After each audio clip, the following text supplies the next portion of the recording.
ఈ రోజు వీడియో వచ్చి శుక్రవారం రోజు అయితే తీసిన వీడియో అండి. లాస్ట్ వీడియోలోని విజయవాడ వెళ్ళొచ్చామని చెప్పాం కదా, ఆ నెక్స్ట్ డే అనమాట. ఇంక ఈరోజు నవరాత్రుల టైం కదండి, ఇంట్లో పూజ చేసుకుని అలానే పొంగల్ కూడా పెట్టుకున్నాను.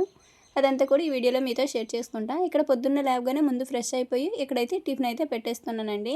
ఒకసారి పప్పు రుబ్బానంటే ఇంకా 3 రోజులకు వచ్చింది అనమాట. అలా అయితే రుబ్బుకుంటానండి. సాల్ట్ వేయకుండా పెట్టుకున్నామంటే మనకి వారం రోజులైనా పాడవకుండా ఉండిద్ది పిండి.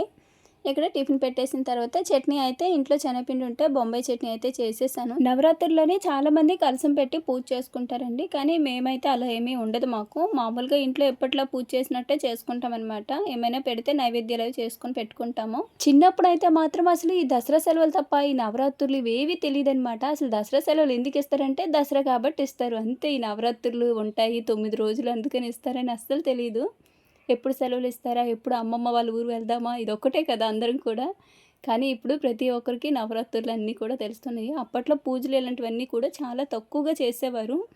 కానీ ఇప్పుడు అందరూ కూడా మంచిగా చేసుకుంటున్నారు కదండి.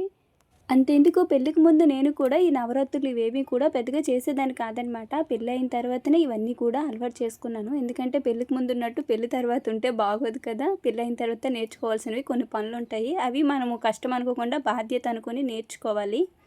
టిఫిన్ చేయడం అయితే అయిపోయిందండి. మరోవైపు అయితే పొంగల్ పెట్టేసుకున్నాను. చెప్పాను కదా విజయవాడ వెళ్ళొచ్చామని. ఇంకా మేము ఎక్కడికైనా గుడ్లకు వెళ్ళొచ్చిన తర్వాత ఇంట్లో పొంగల్ పెట్టుకుంటాం అనమాట.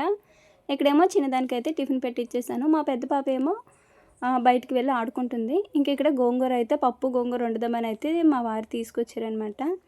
బయట వాతావరణం అయితే వర్షం వచ్చేలాగైతే ఉంది. కానీ వర్షం అయితే రాదులండి. నెక్స్ట్ వచ్చి ఇక్కడ తులసమ్మ దగ్గర దీపారాధన అయితే చేసుకున్నాను. అలానే ఇంట్లో కూడా దీపారాధన అయితే చేసుకున్నానండి. మాకు చుట్టూ ఓపెన్ ప్లేస్ కాబట్టి గాలి బాగా వీస్తుంది. దానివల్ల నార్మల్గా ప్రమిదలో దీపారాధన చేస్తే తొందరగా కొండెక్కిపోతుంది. అందుకని మీషోలో అయితే ఈ ప్రోడక్ట్ తీసుకున్నానండి. చాలా బాగా యూజ్ అవుతుంది. నెక్స్ట్ ఇంట్లో కూడా పొంగల్ పెట్టుకుని దీపారాధన అయితే చేసుకున్నానండి. పొంగల్ పెట్టినప్పుడు ఖచ్చితంగా కొబ్బరికాయ కొట్టుకోవాలి. సో ఇలా అయితే పూజ అయితే అయిపోయింది. శుక్రవారము నవరాత్రులు అలానే విజయవాడ వెళ్ళొచ్చాం కదండి. సో అలా అయితే పూజ చేసుకున్నాను. ఇంతేనండి వీడియో చూసి వెళ్ళిపోకుండా చిన్న లైక్ ఇచ్చి మన ఛానల్ని ఫాలో అవ్వండి.